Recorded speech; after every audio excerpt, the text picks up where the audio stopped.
it is time for the co-main event of the evening, an elimination super heavyweight title bout. Let's meet the fighters.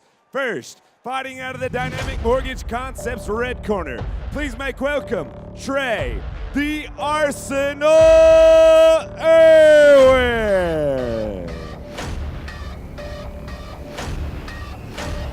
JR, you know this is the fight I've been looking forward to all night. We got the super heavyweight title on the line. Trey Irwin coming to the cage. Everybody loves to see the fighters stand and bang, and I think that may be what we're going to get here. Mr. Irwin about ready to make his way down the ramp, accompanied by none other than Strikeforce veteran Lumumba Heavy Hand Sayers. And Trey Irwin, 30 years old, a record of 4-0, 2 TKOs, and 2 decisions. Training at Heavy Hands, Heavy Hearts Center in Aurora. Now, he was actually a wrestler. He wrestled for Montbello High and Eisenhower High, a 2-time state qualifier. But he says his strengths are boxing. And he does have wrestling, he says. He's an all-around fighter. But he wants to keep this standing. He wants a knockout tonight. And he told me the first round knockout is coming.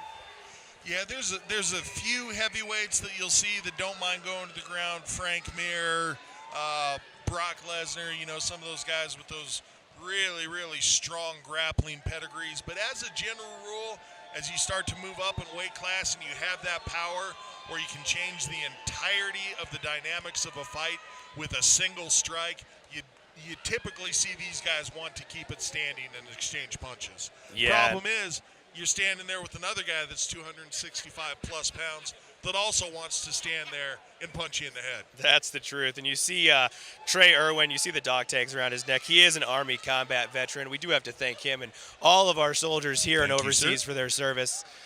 Trey Irwin getting ready to step into the cage. And apparently ran out of intro music. I think you should stick to your day job, JR. Trust me. Getting a good pat down by the ring official. That's basically just to make sure that when they put the Vaseline on his face, they didn't put any on his body, didn't put any anywhere it's not supposed to be.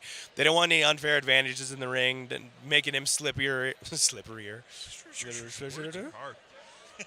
I always thought they were checking for weapons. I think he's got 2 registered weapons in his hands. Looking for the knockout tonight in the first round, like he said.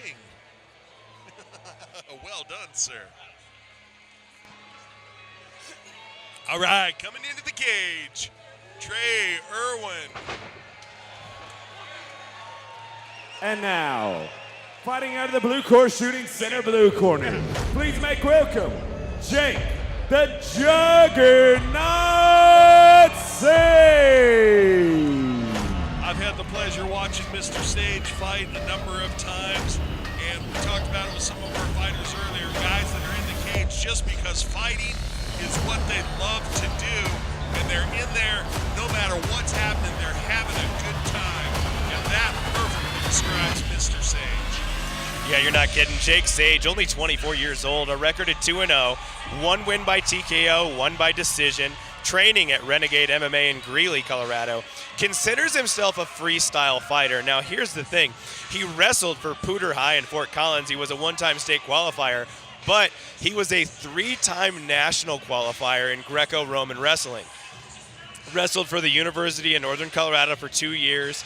However, for the last 2 years of his training, he's focused almost solely on his stand-up, wants to keep the fight on the feet, and basically drag Irwin into deep water, as most wrestlers like to use that phrase, and drown him, and put on a good show. You know, when I asked him about that, I was like, well, you're a wrestler. He said, yeah, but 300 pounds laying on top of you is 300 pounds, and I'd prefer to not have it. True enough.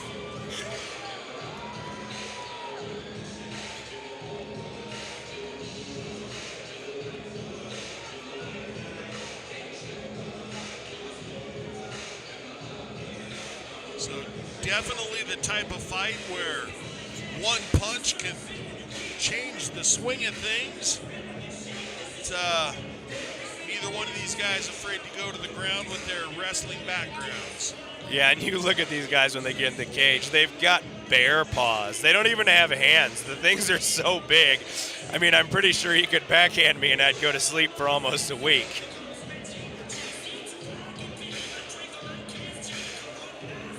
Looking at the tail of the tape, age advantage for Irwin at 30, but a height advantage at 6'3" to 6'1" for Jake Sage. Should have a little bit of a reach advantage as well. Picture there of Sage getting the Vaseline put on his face before he comes into the ring. Looking forward to a stand-up war. I think everybody here is going to be satisfied. Co-main event of the evening, and the title is on the line for this super heavyweight bout, which means 265 pounds plus.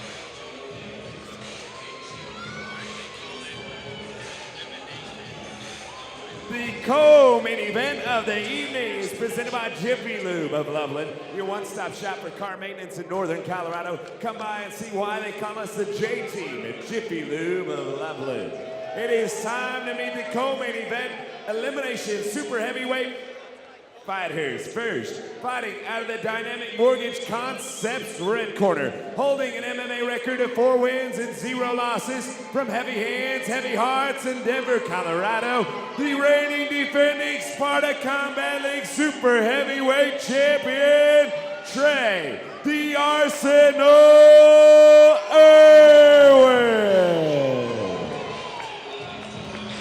And now, fighting out of the blue corner, shooting center blue corner, holding an MMA record of 2 wins and 0 losses from Renegade Brazilian Jiu-Jitsu in Greeley, Colorado. Please make welcome the challenger, Jake the Juggernaut Sage. This elimination super heavyweight title bout is scheduled for 3 3-minute rounds every 10 minutes. Gentlemen, this is the co-main event. I expect a good, clean fight.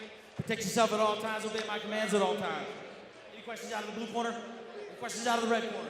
Gentlemen, touch it up. Let's do it.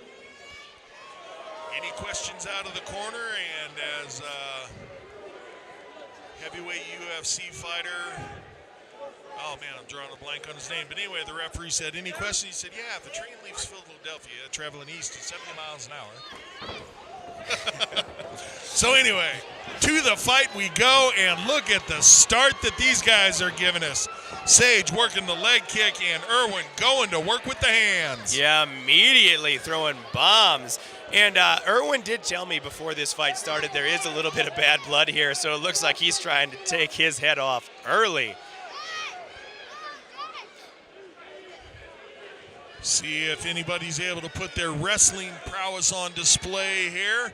Irwin, good job with his shoulder position. His corner's probably telling him to get his head a little bit higher, control that head position, but definitely the proximity here shuts down a lot of the striking options. Yeah, and it's so hard to get the takedown with guys this big. The center of gravity is so low. You've got to get so low just to get that level change. You know, that takedown's going to be hard. I did see him working some knees to the inside of that thigh, which is a good way to take away some of the power when you step back and start striking again. It was Dan Severn that made the train joke during the fighter's instructions, by the way. And Sage almost just kind of taking a break here. Came out with that early flurry, and here up against the cage, you can see him, I don't exactly want to say relaxing, but sort of taking a moment to get things gathered, and now trying to get the turn. But Irwin, nice job with his footwork, keeping his hips low and his feet back, and able to splay things out there so that Sage not able to get the turn. Yeah, Sage is, I've seen him glance over at the ref a couple of times. I think he's realized that, you know, with guys this big, it's hard to get that reversal. So he's trying to hold on, get the ref to let him come back out and stand, which if he's been following the fights at all tonight, the refs aren't going to let it happen. He's going to have to fight his way out of that position. And Mr. Sage tried for the takedown there. Irwin, good job with his base. Basically had his feet nice and planted and barely even moved. And Sage does keep going for that over-under lock, and he is a Greco-Roman wrestler, so that's a lot of the ways that they will set up their hip tosses and stuff like that. Now Irwin going for the same thing.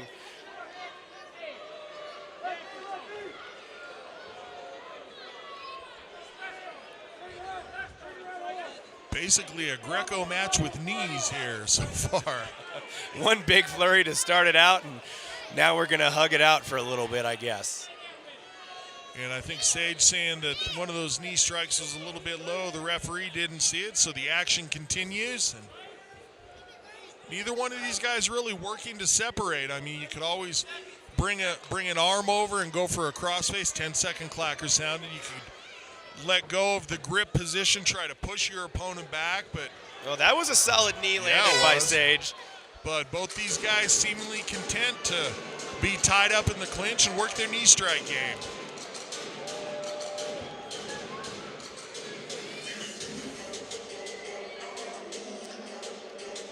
Getting ready to go into round two. We'll go ahead and take a look at this replay. And Irwin came out swinging for the fences, landing some really good punches. It really surprised me when he ended up being content, just, you know, tying up and sitting on the cage for the last half of that round. He doesn't look tired. And really nice left hand that came across there for Irwin.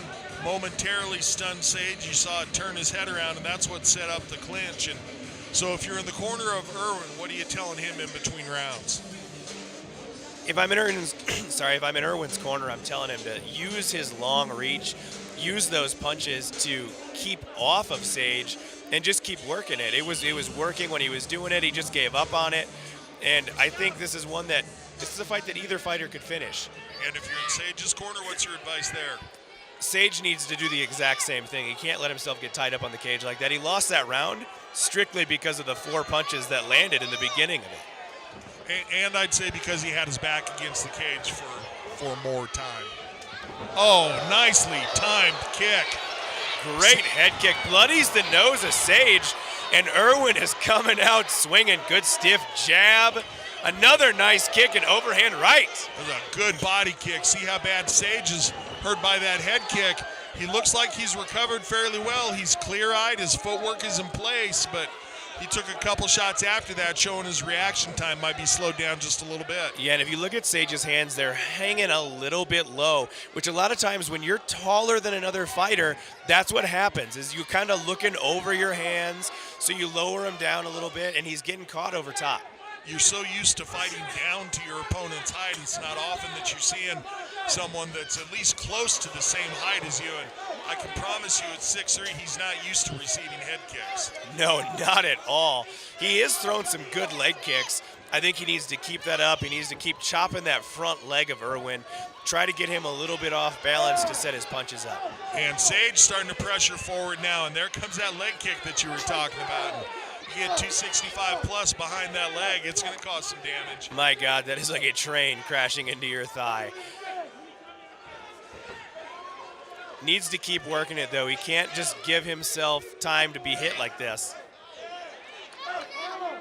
What I like that we're seeing from Irwin primarily is, other than his jab, as a single strike, he's throwing combinations. Sometimes he'll put a single probing jab out there, but otherwise, he's throwing at least a 1-2, and he's mixing some punches and kicks. That was another beautiful switch kick to the body. You can see the redness on Sage's left side already. I'm sorry, his right side from those kicks.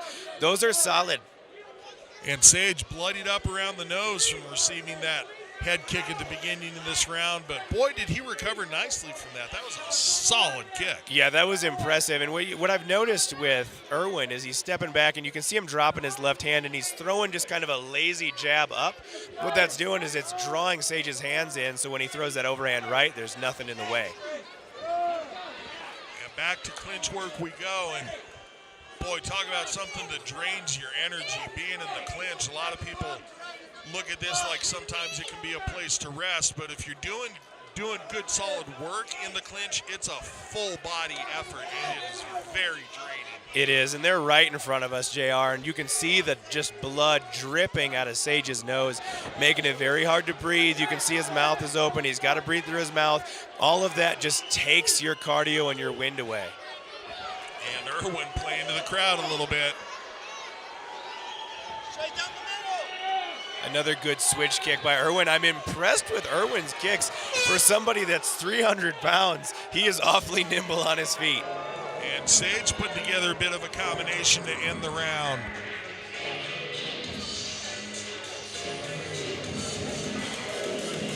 Checking out the replay here, we see Irwin starting to get off with his hands, and then boom, up comes the kick. Perfectly timed, beautifully placed.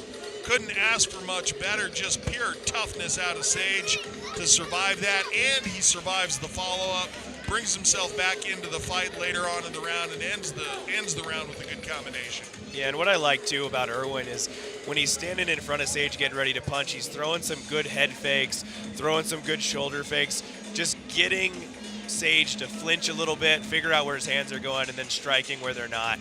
Perfect game plan, executed perfectly in that round. Let's see if Sage can figure something out in this third.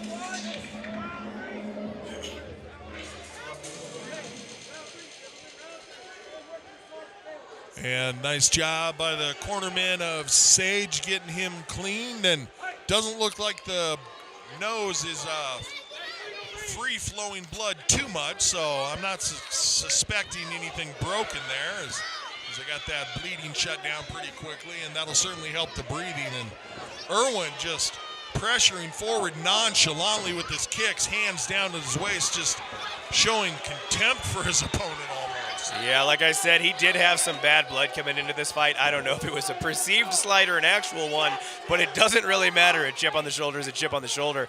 And those kicks, he's throwing teeps, he's throwing leg kicks. They're coming from different angles. You know, that's just a very good game plan. Now going to work with the hands is Irwin, so mixing it well, making his opponent wonder where might something be coming from next.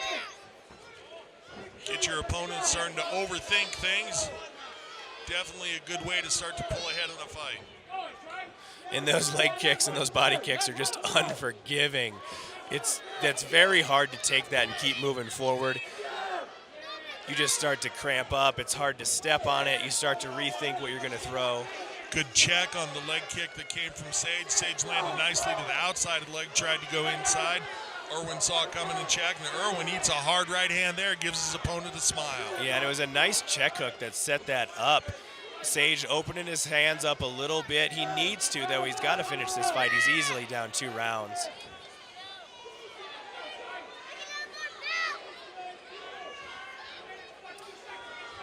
Keep in mind, this is for the Sparta Combat League title, and Irwin finally puts a hand up for a little bit of protection, and see if he can get the takedown here. Nice balance. Very good balance by Irwin. Bounces himself back to the cage, maintains standing, and let's see what Sage can do with having his opponent pushed up against the cage here. Yeah, and that was impressive because Sage had caught that leg and literally lifted it all the way up above his head for a treetop takedown and couldn't finish it. That was an impressive recovery. Back and forth they go, turning each other onto and off of the cage. Trying to go for the hip toss there with Sage. Again, Irwin shows good footwork. Wanted the lateral drop, but pulled his opponent right into mount. Right on top of him. See what Irwin this does is from not a top good spot. here. You reference what Sage had said, 300 pounds on top. He is not a good thing, and that's what he's having to deal with right now as the powerful strikes come down. And there's the tap out. So it's going to be a submission victory because of the tap out. See if the judges call it that way. But congratulations to the heavy hands, heavy hearts fighter going home with the super heavyweight title, Trey Irwin. That was impressive, and I know Sage has the Greco-Roman wrestling background, but it was just a poor decision. He's too tired to get that hip toss, pulls him right into mount, and Irwin capitalizes, landed some big punches, and that causes Sage to tap out to strikes.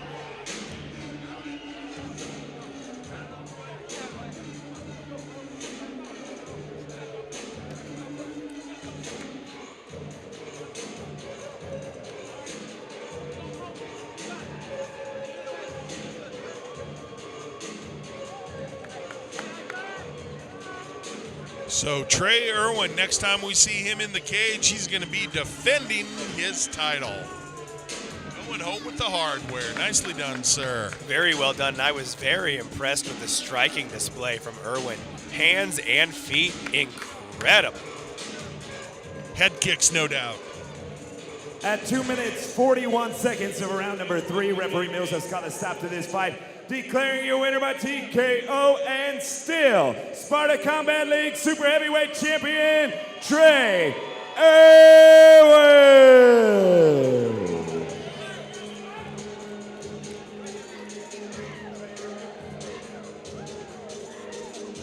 Sean in the cage with Trey. Let's talk about that fight. Early on, it looked like you wanted to get him on the ground. You gave up on that idea. What was talked about in your corner between round 1 and round 2? Came out firing after that. Nothing, man. I just realized I can do what I want. You know, Jake's a real cool dude. Eddie's a cool dude. Some of the stuff was a little disrespectful earlier, but you know, Jake's outstanding, man. I like that kid. I like this guy, you know what I mean? But I just want to say to the fans real quick, no reason to get out of pocket and disrespect fighters. We work hard for this. Don't be disrespectful. What's up next for you now? You got the belt. Once again, you retain the belt. Who do you want next? I'll beat anybody I want to, honestly. But it's time for me to move up to the next level. Man, yeah, I'm ready to go to that next level. You know, as a veteran, that Army versus Marine card's looking real good to me. You know, first off, I didn't get a chance to really think who's really thinking that's my Lord and Savior, Jesus Christ. Without him, none of us would be here right now anyway. And I just want to give a big shout out to head coach Lumumba Sayers, Jake, my boy right here who always corners me faithfully, my teammates, Dale, shout out to all of them, Coach Aaron Williams, Coach Clarence Thatch. Thank you guys. Congratulations on that belt once again. I know Eddie Cisneros is here who wants to say something. Hey, bro, so I've been watching your fights, man, and you're not getting challenged now, so I think it's Army versus Army fight coming up. I think we need to go pro. Oos. What do you say, me? Oos. I'll take that. All right, looks like we got another fight on our hands, another super heavyweight pro debut. Hey, we gonna take this guy. He came up here, he challenged Team Heavy Hands. We gonna shut him down like we did tonight. On Trey's pro debut, the Arsenal is here, and he's here to stay. Looking forward to that for sure. We'll be back with the main event in a moment.